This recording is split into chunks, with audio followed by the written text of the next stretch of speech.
So it sounds like what you're really excited, interested in right now is cold email, which is basically sending emails to people who had never heard from you and turning them into sales, right?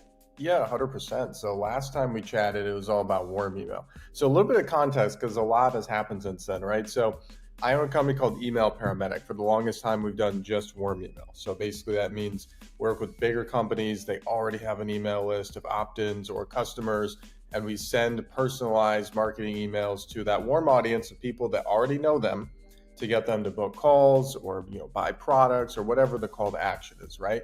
And obviously, that's not easy to do, but something that's even harder to do that most people are not good at, that I've found a way to be very good at, is cold email, which is essentially lead generation, right? It's more similar to advertising than it is to warm email. So a little bit of a backstory there is, for the longest time, right, we were doing warm email.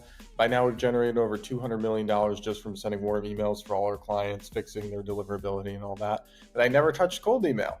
And I had heard a lot of people, I was talking to somebody on Cole Gordon's team, they're doing over 6 figures a month, literally just from cold email. So I was like, okay, I should probably try this. So I went out and I hired a couple of different agencies that were highly recommended to me for cold email. And combined, I worked with each of them for 7 months and got one book call. So didn't go well. So I was like, all right, I hear that it works for people. I know that it works for people. But I worked with two agencies that were supposed to be good and they weren't. So I want to do this my own way, just the entrepreneurial spirit, right? So I created something that I call reverse cold email, if you want to hear about it. Okay, I definitely do. I think what I'm curious about is like, what do you think the mistakes are? Why was it not working? I mean, that's the end of the day. Because I'm starting to get into cold email a bit. Since I'm not going to go in depth to what I'm doing because I got you here, you got the expert here. But I'm curious, like, what's the mistake? Why wasn't it not working? Do you think? Yeah. So first of all, cold email is just hard, like period. So the biggest reason for that is there's like three main things, right? So you have to write the copy is the first thing. So in my opinion, that's the easiest part, but it's still not easy. And the reason is because you're writing a message to somebody who has no idea who you are. So you really have to be convincing, and you really have to almost make them feel like they know, like, and trust you, even though they haven't heard of you before. So that's a very deep skill on its own. But the main thing, the second part that makes it even harder, is the list building. So believe it or not, a lot of these like cold email softwares that people use today, they're building lists based off of like industry codes. So I don't know if they taught you this in school, but I remember when I was in like 5th grade, they were talking about NAICS codes and things like that, which is basically like there's a number assigned to every industry. They're very blanketed, they're very generalized.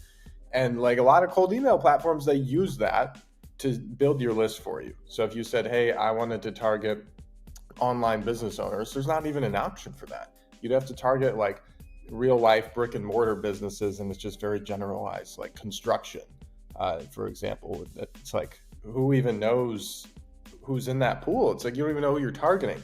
So how are you going to write the copy if you don't even know who it's going out to? That's the two main things. And then the third, because if it's too broad, it just sounds like spam, right? It's got to be very, very specific. Yeah. And then the third piece is the sending. It's just so difficult. It's like every time somebody talks about traditional cold email to me, they typically say that you can send like, 50 cold emails per inbox per day. And then now they say 40, and pretty soon they're going to start saying 30.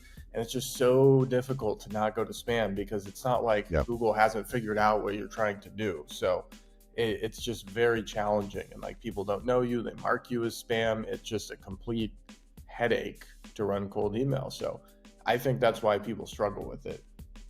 It's even funny, there's sometimes I'll sign up for people's lists or their email lists or whatever, and then I can't find the emails because they're going to spam, which is kind of another, that's not exactly cold, that's warm. That's me actually, which is kind of funny, right? Because I want to get the email. I'm trying hard to get the email. I'm even giving you my email, and it's already going to spam, and to your point, like, what's the spam? How many people need to mark you as spam before you end up going to their spam box? Something like 0.03% or something ridiculous like that. Yeah, 0.3%. Since we last chatted, Google got even stricter, right? So back in February 2024, they released a new update, which has been gradually rolled out this year, basically making it very difficult for you to ever hit an inbox. Because now it's like, previously it's like if you were over 0.3%, it wasn't great, but you could still function. But now it's like if you're over that, it's a spam sentence. And you have to make sure you have SPF, DKIM, DMARC set up properly. Otherwise, you're going to have major issues. And there were a lot of people this year that we've helped out of the spam folder because they're dealing with these issues. And that's warm email. I can't even imagine all the people that have been doing traditional cold email and then like rolled through February thinking that everything was fine, and now it's not. And the hardest part about that is, like I mentioned, you can only do about 40 cold sends per inbox per day. And that means that if you want to actually scale the campaign, you have to have like dozens or hundreds of inboxes you're managing, that doesn't sound fun to me. No, it sucks. It sucks. As someone who's diving into it, it sucks. It's not fun. So we've got the email paramedic, email marketer, emailmarketing.com expert in the house. So Troy, tell me, what is this reverse cold email? What does that mean? Yeah. So first off, thank you. I forgot to mention we're rebranding from Email Paramedic to emailmarketing.com, which is pretty awesome. Super stoked. Took a long time to get that domain. But anyway, over at cold.emailmarketing.com is where we're going to talk about reverse cold email, so here's the thought process. I explained how difficult cold email is. So about a year ago, I started brainstorming how I could do this, and this has slowly turned into a software and a done-for-you service all in one. So basically, instead of me trying to reach out to a whole bunch of random people who have no idea who I am, I don't know if I'm actually contacting the right business or the right person, there's always spam complaints. I was like, hold on a second. What has really worked for me in my business to close clients since I started in 2019, 2020? And I thought, okay, the best thing that I ever did to close a client is find somebody with a problem. It could be any kind of problem. It could be maybe their emails are going to spam. Maybe I'm in their funnel and I see something wrong with it. Maybe their ad copy doesn't really make sense. What I would do is I would just record a quick Loom video for that person and send it to them and say, hey, I see this problem. Here's how I would fix it. Oh, and by the way, if you want my help, here's my calendar link. And I'll close clients like that. So I thought, how could I replicate this at scale with cold email? So what I did is I started opting in for people's email lists. So like I would, go to their website, opt in for their list, and get the first email from them. And then I would just reply to that email because I know that I'm going to get somebody, especially if it's like a coaching business, I'm going to get somebody who's pretty high up in that company to read the message in a setting where they normally don't get a lot of messages like that, right? So I'm not hitting them with a random cold email that they just instantly delete. I'm not sending them a Facebook or Instagram DM because I get hundreds of those, and those all go to spam now too. I'm just going to reply to their email. So what I did is I found that would work really, really well. I closed 23K in the first 2 weeks of me and a VA doing this. So I went out and I built an entire software, and it works like this.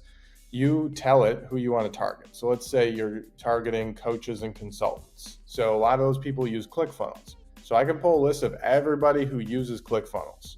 So this isn't some random code, some random industry. I don't know who's in it. It's not that. It's literally every business that uses ClickFunnels. I can target them.